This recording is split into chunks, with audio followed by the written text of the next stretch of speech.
For 175 years, the North Woods of Maine has attracted men and women from around the world to sow her fields, harvest her timber, hunt and fish her stock, or to just rest in awe in the majesty of her sunsets. Here in the small town of Moose River, atop a hill overlooking the glacial Big Wood Lake, on the very ground the first settler in the Moose River Valley chose to build his home, Skylodge has rested for the past 85 years. It has been the private hunting lodge for wealthy businessmen, the landing ground for amateur pilots, shelter for hunters, anglers, snowmobilers, tourists, and children at a summer camp. It has been a monument in the history of the Jackman-Moose River area, offering guests a place to relax and a glimpse into the way life used to be.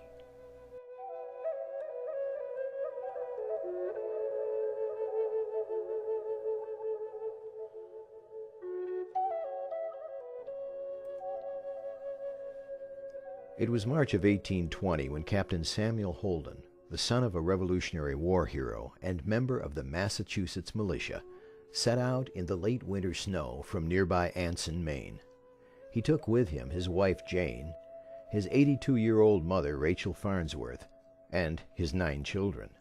They would travel 65 miles along a dense spotted trail, the last 35 miles on snowshoe, to the spot where Captain Holden had chosen to build the first log home in the Moose River Valley. They offered 100 acres to 15 settlers that would come up in this area to settle. And he was one, and his first cabin was up in Skylodge Field. Holden and his wife, along with 3 more children and the other families that joined them, established their new outpost. And as more new settlers arrived, they had accomplished their goal of settling the northern woods. Over the next 100 years, the mill and logging industry would become the establishment in Moose River Valley. As laborers and businessmen brought their families into the valley seeking their fortunes, or just a simple way of life, churches, businesses, and schools soon developed. In 1888, the St. Francis line of the Canadian Pacific Railway running from Megantic to Brownville Junction would be completed. And on June 3rd of 1889, the first passenger run would make its way through Jackman Station. Along with the completion of the St. Francis line and the transformation of the simple hunting trail used by Captain Holden into Maine's Route 201, came not only settlers, but tourists and sportsmen of all kinds. Among these outdoorsmen was an executive with the Santa Fe Railroad from Port Chester, New York, named Richard Sutro. An avid hunter and angler, he fell in love with the valley and the site where Captain Holden had built his cabin. In the early 1920s, he purchased the site and the 200 acres of surrounding land to build his log home. Noted architect Felix Arnold Burton from Chappaqua, New York, was contracted to design a private hunting lodge that would stay in harmony with the rustic terrain of the surrounding area, but at the same time provide the luxuries of the latest technology. After the combined careful planning of Sutro and Burton, a crew of 25 men were hired to build what would be called the Maw Paw Lodge. Building such a massive structure, however, was not an easy task in 1929. First, the timber was to be cut from nearby Burnt Jacket Mountain, with painstaking attention paid to the size and uniformity of each log. The logs were then floated across Big Wood Lake in what is said to have been the lake's last log drive. A water system and mill were set up on the construction site where logs some more than 50 feet in length were peeled, shaved, and notched. A foundation and 10 massive fireplaces of fieldstone were laid, and finally the logs were hoisted into place and sealed together. The lodge took 2 years to construct, and when it was done, it consisted of 11 bedrooms, including the Sutro's suite, complete with a bedroom, fireplace, a private screened porch, and a luxurious bathroom with its own fireplace. In addition, the lodge had elaborate servants' quarters. The great room, with its cathedral ceilings of exposed beam, measured 40 feet by 50 feet, with a fireplace at each end. A screened porch faced Bigwood Lake and the surrounding mountains, and at the urging of architect Burton, a staircase was built to the roof, where a platform and rail stood between the 2 chimneys, serving as an observation deck. The lodge was equipped with a central heating system, an elevator, full dining facilities, and a kitchen. In all, $135,000 was spent on the construction of Skylodge, a princely sum in 1929. Unfortunately, the man whose dream created the majestic lodge died before it was realized. Richard Sutro died just a few months prior to the lodge's completion. Mrs. Sutro, however, kept the lodge and spent summers there until 1946. Before her death, Mrs. Sutro sold the lodge to 2 businessmen, Jerome B. Bates and Russell Crosby. Crosby and Bates renamed the Maw Paw Lodge Skylodge, Incorporated, and opened it to the public as a wilderness retreat and hunting lodge. They spent $25,000 upgrading the kitchen and installing bathrooms to accommodate guests, as well as adding new furniture and drapes. And most notably, Crosby and Bates cut out a 1,700-foot runway next to the lodge for the arrival and departure of private airplanes. When the lodge opened in 1947, guests could spend a night for $10 to $12, including 3 meals a day. They could charter piloted planes for $13 an hour for 2 passengers, and those who spent a week or more at the lodge received a free 100-mile aerial tour of the surrounding countryside. Pontoon planes were hired to take anglers out into the remote reaches of Maine on guided fishing trips, and hunters were taken deep into the forest in search of game. Boy, crystal lakes and streams, big trout and salmon, when do we start? Once a week we offer you an airplane trip on the house. You can go and return on the same day or stay however long you want. So, you own your own plane or you're hiring one for your vacation. Have you found an airport where you can go and have everything right there when you touch your wheels? Why not get your bear and deer back in the big woods with us this year, where it's safer and the game is beautiful? As traveling by car gained in popularity, tourism flourished in the Jackman area. Sightseers and passers-by joined the woodsmen, and so, to keep up with the times, the owners of Skylodge built the Skylodge Grill along Route 201. It was a rest stop with a snack bar and grill, serving motorists a quick meal and a view of Bigwood Lake with her mountains. But even as modern times approached, chores at Skylodge were still done in the traditional way. Firewood was cut from the forest and drawn to the lodge by horse. The delicate balance established by the Sutros between the rustic lifestyle of Maine and the sophisticated luxury of modern convenience was maintained. This balance would emerge as the hallmark of Skylodge: luxury in the rough.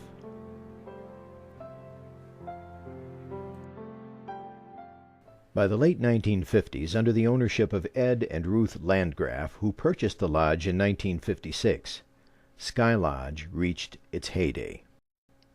To accommodate the large demand for rooms, 3 motel rooms were added along the side of the main lodge, and a separate 8-unit motel was built. The Landgrafs traveled the country, promoting their rustic lodge as the largest and most famous house of logs. They ran it as a public business, and they had guests there all the time. But they did do a lot of advertising. They went all over the United States and showed pictures at all these well, shows that they have, and they advertised their business very well.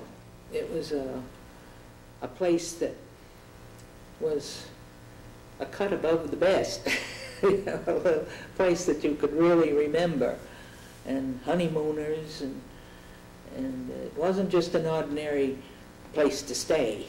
It was a little better, much better, some place to remember. After the Landgrafs retired, Skylodge passed through several owners, including Mr. and Mrs. Anton Duarte. One owner even purchased an island on Portage Lake and named it Skylodge Island. Today, Skylodge is owned by the Coury Foundation. Elaine and John Coury of Ridgefield, Connecticut, purchased the lodge in 1988. Originally, they did not see Skylodge as a commercial enterprise, but rather as a place where people who might not ever have the opportunity to experience the exhilaration and inspiration of Maine's northern wilderness could come for a week during the summer. But soon after purchasing the lodge, however, the Courys learned that in Maine, such a rare old building could not take the stress of being closed down completely in the winter and only reopened for a short period in the summer. So, on August 20th of 1989, Skylodge was again open to the general public with a renewed commitment to being the rustic retreat it once was.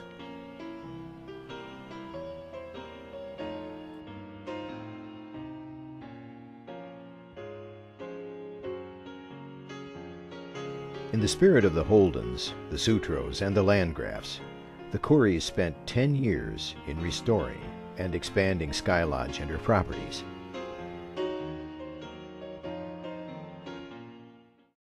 In 1989, they purchased the house that overlooks the front entrance of the lodge and named it Trails End House. In 1991, the Courys purchased the 13 acres across the street along with its house and barn. The interior of the house, with its 4 bedrooms, 2 baths, dining room, living room, and small staff apartment, was renovated and named the Skylodge Country House. That winter, Byther Construction Company of Holton, Maine, was brought in to construct 3 log cabins on the property. The cabins were named Aspen, Birch, and Cedar. In the summer of '93, the Courys completed construction on a home for themselves at the foot of the old runway. The Mountain View House was added to the Skylodge campus in 1995. With its simple country elegance, this 3-bedroom cabin has become a popular rental unit. In 1996, the Skylodge Conference Center was built. With its 3 classrooms and 2 offices, the conference center was designed to accommodate groups of 6 to 35 people looking to find a place in the mountains to study or hold business conferences. Today, this building houses the Moose River Valley Senior Center. In the 1990s, the Courys created Skylodge Camp, where over the course of 6 weeks, inner-city children could come to spend time in the north of Maine. After the year 2000, John and Elaine began to focus their attention on the needs of senior citizens. Skylodge now hosts many educational events for seniors, including groups like the prestigious Rhodes Scholar Program. There have been 2 other additions to the lodge in recent years. Skylodge is now home to an antique automobile museum, and most recently, a railroad museum with regional artifacts from Maine's historic railways. This exhibit, a spectacular 45-foot 2-story diorama, has been added with 19 operating trains, taking the visitor on a nostalgic rail journey from New York City to the mountains of Maine, all in miniature. Mythic railroads like the Canadian Pacific, Maine Central, and the Bangor and Aroostook are all part of this breathtaking educational exhibit, preserving Maine's historic past. Here, all age groups experience, share, and learn more about Maine's wealth of history and traditions. Skylodge is truly a national historic treasure, becoming a popular educational attraction for many. Life in Jackman is not much different than the way it was 100 years ago. The railroad may not carry passengers anymore, but it still rumbles through town at least once a day, with its freight of lumber, cut from the mountain timber, milled by the people of the Moose River Valley. People who send their children to school and gather at the Jackman Hotel and say their prayers in the old Congregational Church along historic Route 201, Maine's old Canada Road scenic byway. Tourists and sportsmen still travel to visit the great woods of northern Maine and the communities of Moose River and Jackman. All this as Skylodge watches over Big Wood Lake and keeps its history alive through tradition, hard work, and simple living. Jackman, the Switzerland of Maine, and Skylodge, luxury in the rough, will always be a place to remember.